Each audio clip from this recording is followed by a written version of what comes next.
livre que j'avais lu Ah il y a ouais. quelques années. On en avait parlé. Franchement, il m'a vraiment marqué. À jamais. À Ouais. jamais.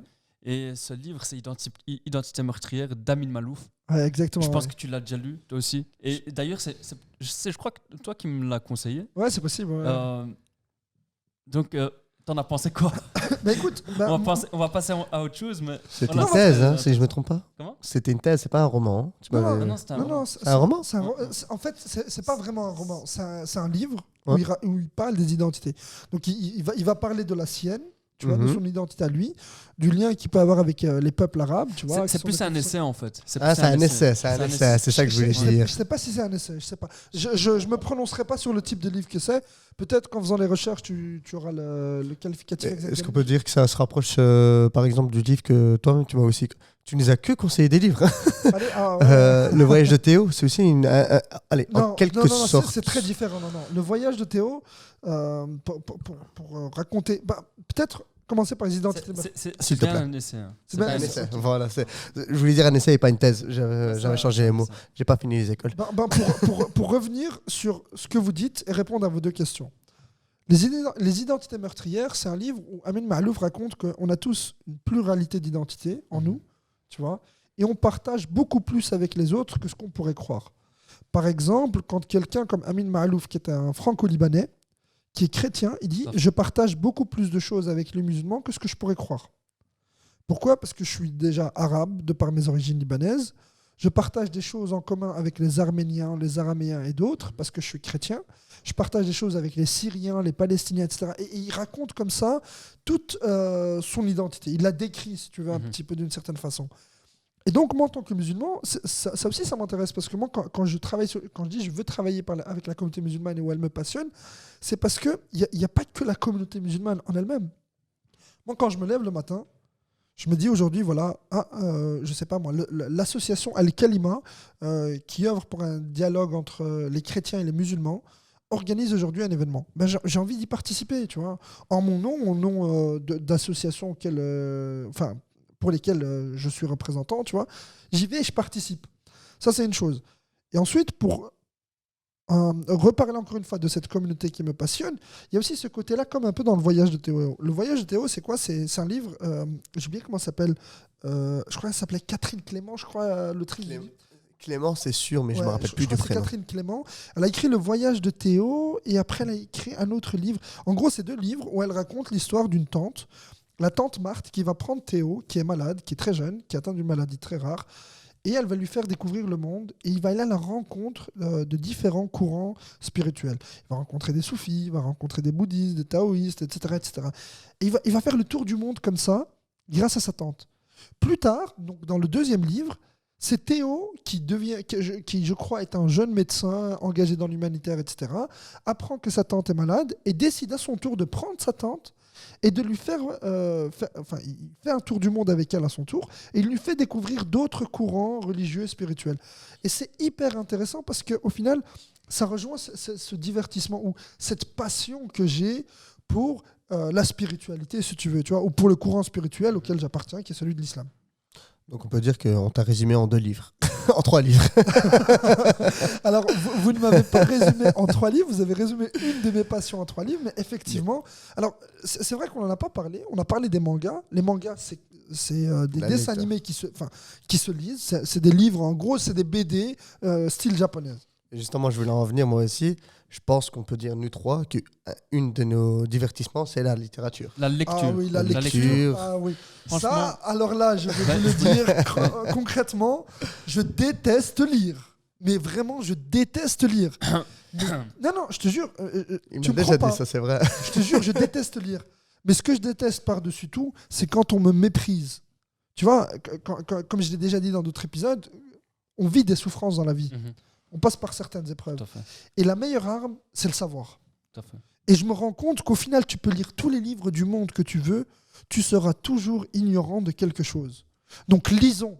Lisons, c'est une véritable souffrance. Vous croyez que prendre un livre, tu vois, je vais aller à l'école, le prof me dit, ouais, Koumail, je sais pas moi, lis De Helvan Tanger, ou lis, comment ça s'appelle là, Papier de Dirk Braque, tu vois. Incroyable. Il me dit, lis ces livres-là. Tu crois que franchement, quand je vais prendre ce livre-là, c'est des romans, hein, je vais aller prendre ce roman, et tu crois que ça me passionne de lire ça?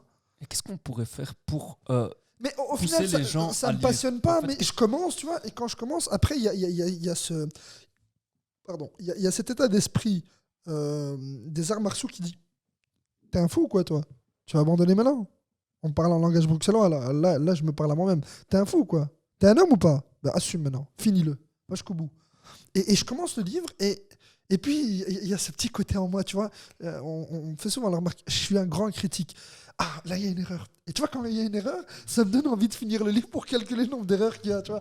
Des erreurs de syntaxe, des erreurs de grammaire, des erreurs... Parfois même le choix du vocabulaire, tu vois. Je me dis, mais pourquoi il a fait ça, lui? Tu vois, et donc, et puis, je critique le style aussi, tu vois. Mais c'est un truc, je sais pas, ça doit être... on me l'a toujours dit, t'es un littéraire. Qui ça? Toi? Ah ouais, ça c'est parce que notre cher ami Koumel, qu'aujourd'hui T'es je un vais citer, littéraire. et il va rester, T'es pas un scientifique, toi. me dit t'es pas un scientifique, va faire des mathématiques. Koumel, tu ferais mieux de lire quelques livres supplémentaires. Non mais effectivement, je pense que cette passion pour la lecture, tu vois, elle nous permet aussi de nous échapper de la réalité à laquelle on est confronté au quotidien. Mais est-ce qu'alors ça sert à quelque chose si je te demande maintenant quel est ton livre préféré? Ah. Alors Question mon livre... très C'est la compliqué, BD, hein. c'est la BD, tu peux aussi répondre. Alors, Franchement. attends, quand tu me dis ton livre préféré, parce que je vais pas te mentir que je me souviens de l'auteur Paulo Coelho, qui a Mhm. écrit L'Alchimiste, dont on a déjà parlé avec Rosna et Anas aussi, je pense. Ouais. Paulo Coelho, il disait, il a 2 bibliothèques. Il dit, les maisons d'édition m'envoient des livres à la maison, et ces livres, ils sont tous, tu vois, dans une bibliothèque publique. Donc quand toi, tu viens chez lui, tu es invité, tu as accès à sa bibliothèque. Voici ma bibliothèque, tu peux voir tous mes livres. Il dit ensuite, j'ai ma bibliothèque personnelle. Celle-ci contient quelques livres, pas beaucoup. Donc moi, si tu me poses la question au niveau des livres, je te dirais, d'un point de vue sociologique en tant que musulman, si tu as envie de t'intéresser un petit peu au courant sociologique du XXe siècle, lis Retour à soi d'Ali Shariati. C'est un livre que moi, personnellement, j'ai trouvé intéressant. Tu vois, pourquoi? Parce qu'il prend un concept en sociologie, qui est le retour à soi, il le décrit, et puis il fait un genre de critique du marxisme, alors que lui, c'est un socialiste, il est de gauche, il est quand même il connaît bien le marxisme, tu vois. Et puis il parle un petit peu de spiritualité, de géopolitique, etc., tu vois. Donc ça, c'est un livre intéressant, pour moi, Retour à soi. Ensuite, un autre livre qui m'intéresse et qui me passionne par-dessus tout, et je vous avoue que ça va être bizarre, mais c'est un livre de Paulo Coelho aussi. J'en ai très rarement parlé et c'est une histoire assez space parce que dans ce livre, Paulo Coelho va parler du côté féminin de la divinité de Dieu. Et dans ce livre-là, il dit que Dieu a un côté féminin. Et donc, ils vont parler de la Vierge Marie, de l'Immaculée Conception, etc. Tous des termes que j'ai appris dans ce livre-là. Ce livre s'appelle « Sur le bord de la rivière Piedra, je me suis assise et j'ai pleuré ». Alors c'est vrai qu'il y a certains passages, bon, il y a un rapport sexuel qui est décrit dans le livre, etc. Ça c'est autre chose, ça c'est pas très intéressant. Mais ce livre-là, je l'ai trouvé intéressant. Pourquoi? Parce qu'en tant que musulman, je m'attendais pas à retrouver certains concepts spirituels dans le christianisme. Donc ça, c'est le 2e livre. Et le 3e livre, c'est un livre qui m'a été conseillé par une fille à qui, autrefois, j'ai donné cours, entre parenthèses, je participais à un cours qu'elle recevait dans une assoce, d'ailleurs, on est censé être actifs ensemble. Ce livre s'appelle L'âme du monde de Frédéric Lenoir. En fait, on prend 2 jeunes, un jeune bouddhiste, tu vois, un jeune moine, qui va devenir, si tu veux, le futur, comment on dit ça? Dalai Lama, voilà, ouais. Et donc, il y a lui et il y a la fille d'une philosophe qui est dans le groupe. Et on va leur transmettre des sagesses. Et on va parler de valeurs universelles. On va parler d'amour, on va parler d'honnêteté, on va parler de richesse, de pouvoir, etc. On va parler de plein de choses. C'est vraiment un roman, il est hyper facile à lire. Franchement, il est hyper facile à lire. Moi, quand la fille en a parlé, je te jure, hein, j'ai couru chez Pêle-Mêle, parce que je me rappelle, Pêle-Mêle était ouvert ce jour-là, la Fnac était fermée. Je déteste acheter le livre en 2e main. J'ai couru au Pêle-Mêle, je l'ai acheté. J'ai lu le livre directement. Entre Pêle-Mêle et chez moi. Moi, mes parents habitent pas très loin de la gare de l'Ouest, tu vois, 10 minutes de marche depuis la gare de l'Ouest. J'ai fini le livre de Pêle-Mêle, qui se trouve à Essence pour ceux qui connaissent Bruxelles. On en a à peu près pour 25-30 minutes de route. J'ai fini le livre. Tellement il était passionnant. C'était une dinguerie. Tu vois, pour moi, ce livre, je dis, waouh, on a plein de choses en commun. Et l'idée, c'était quoi? C'était que un rabbin, un prêtre, un imam, un maître taoïste, un moine qui accompagnait le jeune, etc., racontent dans un lieu, tu vois, spirituel, des choses. Mais ils ne devaient pas citer la religion. Et donc, quand ils parlaient de Dieu, ils s'étaient tous mis d'accord pour parler de lui sous le nom suivant, l'âme du monde. Et de temps en temps, pour me retrouver avec d'autres personnes qui ne sont pas de la même confession que moi ou pas du même courant spirituel, je leur dis toujours, ouais, ce serait bien qu'on définisse Dieu ou la lumière qu'on recherche, tu vois, le nirvana ou quoi.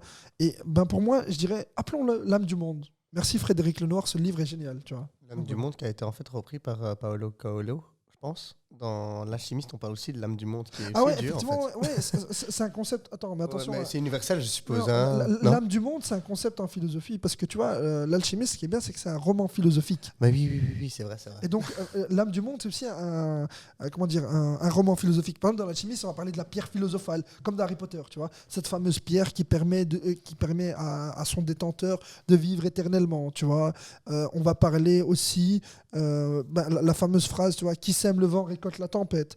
Donc, le jeune comment dire, Santiago. berger Santiago, tu vois, qui est là, ben lui, il va à un moment donné, l'alchimiste qui va l'accompagner va dire à des gars issus d'une tribu, tu vois, comment on appelle ça encore, dans une, allez, j'ai oublié le terme, quand tu es dans le désert.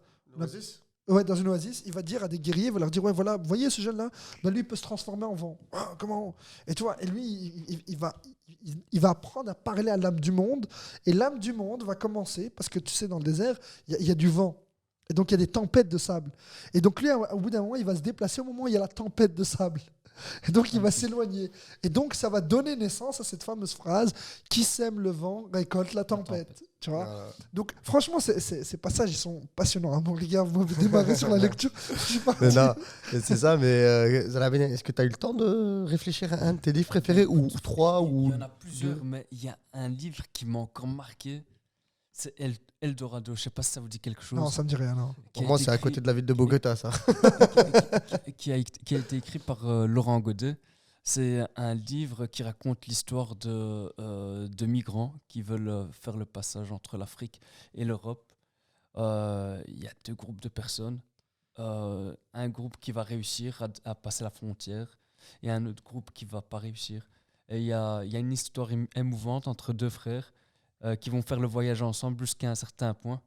Et il va lui dire on s'arrête là, tu vas devoir continuer le voyage seul. Je t'ai ramené ici pour continuer seul par après parce que voilà, je suis atteint d'une maladie.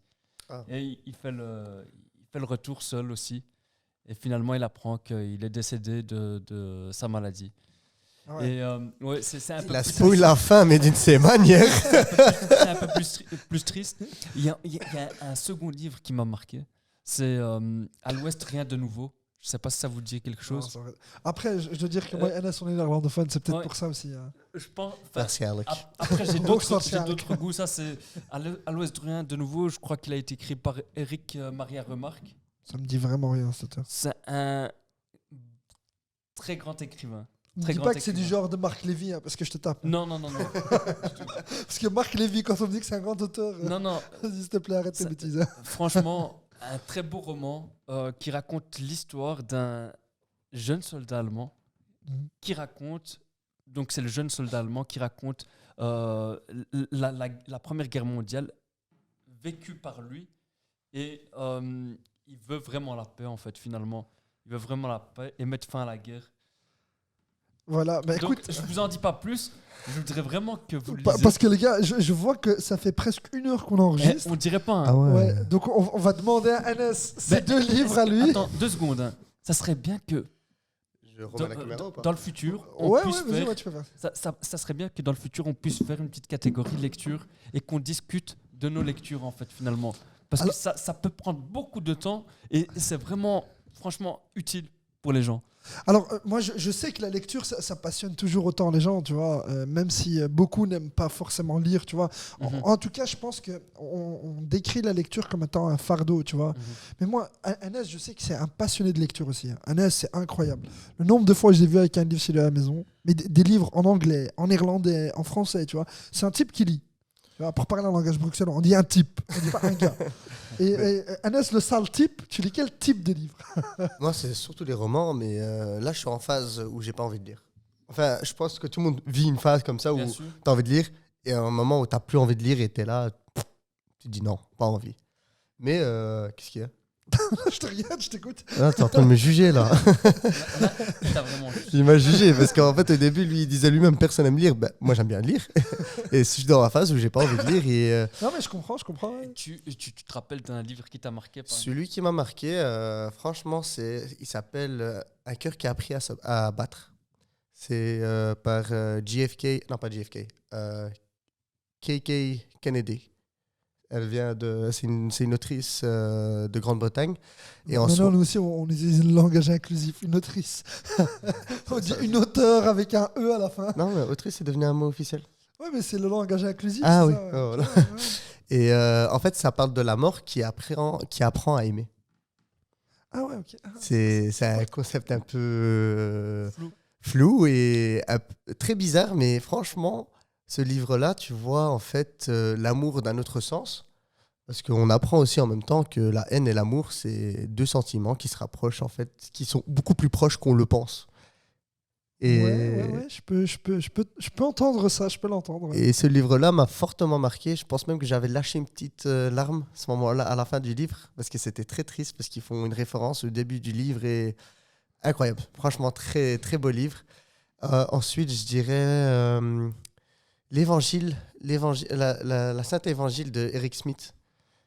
Oh non. Eric Emmanuel Smith. Oui. Oh là là, mais il est venu une fois à Bruxelles ici, l'école de mon petit frère l'avait invité. Mais quelle connerie. Ne me parlez pas d'Eric Emmanuel Smith, de Marc Lévy. Ces auteurs-là, pour moi, écoute, j'ai beaucoup aimé ce livre. C'était l'Évangile revisité, on va dire. On dit souvent que les goûts et les couleurs ne se discutent pas. Et dans la lecture, c'est pareil. Hein. Attention, parce que notre cher ami nous a rappelé que les goûts étaient aussi rationnels. Je ne sais pas si tu te souviens du débat. Ah oui. Ça, je sais pas. Koumail, on passe à toi. Et en fait, le dernier livre, bon, j'en ai parlé la dernière fois, c'est parce que ça a aussi changé une grande partie de ma vie. Koumail, tu le sais. Zalabedin, je t'en ai déjà parlé, mais L'Alchimiste, je sais que c'est un livre en fait à double tranchant. Il y a des gens qui l'aiment bien et il y a des gens qui le détestent. Moi, je suis tombé sous son charme. Je ne vais pas dire que ça a changé ma vie littéralement, mais ça m'a fait ouvrir les yeux sur quelque chose par rapport à la vie, comment la vivre, etc. Et c'est pour ça que je la mets quand même dans ma bibliothèque personnelle. Et ensuite, j'ai essayé de continuer à lire Paolo, mais c'est chiant. Écoute, c'est vraiment chiant, je veux dire, les guerriers de la lumière, etc. Non, mais tu vois, les guerriers de la lumière, par exemple, comme on dit chez moi, subhanallah. Non, mais j'allais te parler justement des guerriers de la lumière. C'est un livre sous forme de sagesse, si tu veux. C'est l'histoire avec le jeune homme qui apprend à tirer à l'arc, c'est ça, hein? Entre autres, il y a plein d'histoires, tu vois. J'ai pas aimé ce livre. J'ai pas su le finir. Moi j'ai donc un gros livre comme ça qui s'appelle Les Guerriers de la Lumière. Et en fait, il reprend 3 histoires différentes sur les Guerriers de la Lumière. Tu vois. Je pense que j'ai une partie. J'ai une seule autre partie alors. Pardon, toi, tu as une partie. Ce livre-là, moi, j'ai trouvé intéressant. Mais moi, Paulo Coelho, moi, je te dis, si tu me demandes, moi, je kiffe. La 5e montagne, Zahir. J'allais le dire, Zahir. C'est des livres, waouh, tu vois. Il a écrit un livre qui s'appelle La sorcière aussi, tu vois, un des derniers. Donc... J'ai oublié un livre et tu vas rigoler parce que tu me l'avais conseillé de le prendre avec moi en Amérique latine. La fumée du chaman. Ah ouais, attends, comment ça s'appelle? L'herbe du diable et la petite fumée de Christian Casaneda ou un truc du genre. Je vais vérifier. C'est ça, c'est l'herbe du diable et la petite fumée. C'est génial comme histoire, ça. Ça, c'est sur le chamanisme et la spiritualité. C'est wow. Tu vas rigoler. Donc moi, j'ai pas eu le temps de l'acheter avant d'aller en Amérique latine. Je demande à mon meilleur ami qui allait me rejoindre pour 2 semaines en Amérique latine de me le ramener. Il l'a trouvé, il l'achète, il vient en Amérique latine, il me regarde et fait « Ah fou, je l'ai oublié ». Décidément, pas de bol. Et quand je suis revenu, je lui ai demandé le livre, il l'avait perdu. Donc en fait, je suis vraiment pas destiné à lire ce livre, mais je suis persuadé que ce livre-là, il pourrait être intéressant. Tu veux rire? C'est le seul livre... Moi, je déteste lire des livres sous format électronique. Ah ouais. C'est le seul livre que j'ai lu la première fois sur tablette. Je me souviens, j'étais allé une année au Maroc. D'ailleurs, il y a une des photos sur Instagram, tu vois. C'était il y a longtemps. Et on avait fait un voyage comme ça avec... un voyage, un genre de hike, comme on appelle ça ici, tu vois. On s'est baladé dans les montagnes, on a marché, on a pêché, etc. C'était moi, mon frère, mon oncle et un ami à lui. Et j'étais là sur cette île, c'était une petite île. C'était à 3 heures de route, je crois que ça s'appelait Beds. C'était vraiment une route comme ça. Donc tu prenais un chemin de la ville de Hoceima vers Tétouan. Et au bout d'un moment, tu passais par un sentier, tu vois. Et puis ça t'amenait vers un coin qui s'appelle Beds. En fait, c'est une... That's by Michael Jackson. Oh là là, Chacun a sa manière de se divertir, et moi, c'est celle-ci. Quoi. elle est de la pourrie. Elle était excellente. Et donc, ce Beds, en fait, ce qui est particulier, c'est que c'est une petite... c'est un petit coin, c'est une petite plage, et en fait, qui est entre les mains du Maroc et de l'Espagne. C'est vraiment une plage. Et ce qui est particulier, c'est que chaque année tu retournes, tu vas voir qu'en fait, la frontière, c'est une corde. Et la corde, elle s'éloigne davantage, hein, tu vois. Et donc, il y a un genre de fort où sont les Espagnols. Et tu veux rire, les Espagnols qui sont là, les militaires qui sont là, ils viennent tous de Nador. Ce sont des Marocains qui ont signé un contrat avec l'armée espagnole et qui sont à Beds et qui garantissent la sécurité de Beds. Et Beds, si tu veux, on dit que la sœur du roi y allait ou y va. Mais c'est un coin, mais désert. Hein. Il y a quasi personne qui y va. Tu vois, c'est très très beau. Il y a des petites embarcations en bois, tu vois, que tu peux emprunter pour te déplacer pour aller vers d'autres endroits. Et c'est magnifique. Eh ben, j'ai lu L'herbe du diable et la petite fumée là. Vraiment, sur l'île, c'était à peu près 3 heures de bateau de Beds, tu vois. C'était magnifique. C'était vraiment, ce livre, il m'a bouleversé. Après, je l'ai eu en version papier et comme à mon habitude, j'ai dû le prêter à un cher ami qui l'a perdu. Je ne vais pas prononcer son nom. Ses initiales sont MJ. Non, je rigole. Non, c'est pas lui. C'est pas lui. Michael Jackson, Beds. Michael Jackson. Non, c'est pas vrai. Je vais pas prêter à lui. Mais pendant un moment, j'ai cru que c'était à lui que j'avais prêté. Mais au final, j'ai prêté un autre MJ. Effectivement, il s'appelle Mohamed Jawad aussi. Mais c'est pas lui. C'était quelqu'un qui travaille avec moi au Peter Boss. Et voilà. Bref, c'était des brouilles quoi à l'époque. C'est incroyable. On a commencé à parler de divertissement, donc de jeux, etc. Et on finit par la lecture. Alors, je t'avoue que tu vois, cet épisode, on va le couper en deux. On va le couper en deux. La partie lecture, excuse-moi, Anessa. Ce que j'allais dire, justement, la partie lecture, je pense que ce serait une vidéo à part. Ouais, ça va vraiment être une vidéo à part. Désolé si vous remarquez que c'est coupé, mais c'est parce qu'on est à quasi 1h10 d'enregistrement. Et ça serait un peu trop pour le visionnage, hein, je pense. Voilà, ouais, exactement. Les gens vont s'en lasser. Mais sinon, au pire, on fera des petites séquences. Bref, on va faire une dinguerie, on vous le promet. Anna, Zain, Abdin et moi-même, on a le plaisir à chaque fois de vous produire du contenu qu'on espère de qualité. On sait que certaines personnes ont pris contact avec nous pour nous soutenir ou pour nous proposer justement de financer notre projet, de nous accompagner. Je pense notamment à un ami à moi qui s'appelle Ilias et d'autres frères de Suisse, comme on les appelle chez nous. Donc, écoutez, si vous souhaitez nous soutenir, c'est génial, on vous remercie. Nous, la seule chose dont on a besoin, c'est un caméscope, idéalement. Tu vois. Ça, ce serait top si on pouvait nous l'offrir. Bien évidemment, on veut être totalement transparent. On ne veut pas percevoir d'argent parce qu'on n'a pas de structure légale qui nous le permet de justifier ça. Donc nous, si quelqu'un peut nous offrir un caméscope par cadeau, ça nous aidera. Comme ça, NSI pourra nous produire encore de meilleures vidéos de qualité, enfin une qualité d'image encore meilleure que celle qu'on vous propose aujourd'hui. Et puis, Zain Abdin, Anas, quel plaisir de vous avoir à chaque fois à mes côtés. Merci beaucoup. J'ai envie de dire que j'ai passé un agréable moment. Comme d'habitude. Ouais. Et j'ai hâte du prochain épisode. Je vais pas vous mentir, j'ai beaucoup aimé cet épisode. C'était vraiment cool. Et pour une fois, c'était moi l'intervieweur et c'était pas Koumail. Et comme à mon habitude, je suis celui qui monopolise le plus le temps de parole. Oh, ça a été aujourd'hui, ça a été. J'ai su un peu coupé, je trouve, personnellement. Merci Anas. Ta présence était utile. C'est ça. Je crois que derrière la caméra, je vais commencer à faire arrête de parler, arrête. En tout cas, moi, j'aimerais vous remercier. Comme toujours, de votre présence. Merci. Et n'oubliez pas de partager, de liker cette vidéo, de vous abonner, de cliquer sur la petite cloche là, ou peu importe où vous la voyez. Et encore une fois, un petit rappel de ce qu'est Mozone. Donc Mozone, c'est notre projet de podcasting. On parle de société et d'actualité. Alors pour l'actualité, on s'excuse, on ne l'a pas vraiment fait ces derniers temps. J'ai été un peu malade, c'est ça qui a rendu... Et j'ai aussi été en examen, etc. Ça n'a pas été évident de pouvoir vous proposer du contenu concernant l'actualité. Maintenant, on espère que ces 2 épisodes enregistrés aujourd'hui vous auront plu. Bonne soirée à tous, bonne journée à tous, où que vous soyez, prenez soin de vous. Assalamu alaikum. Assalamu alaikum.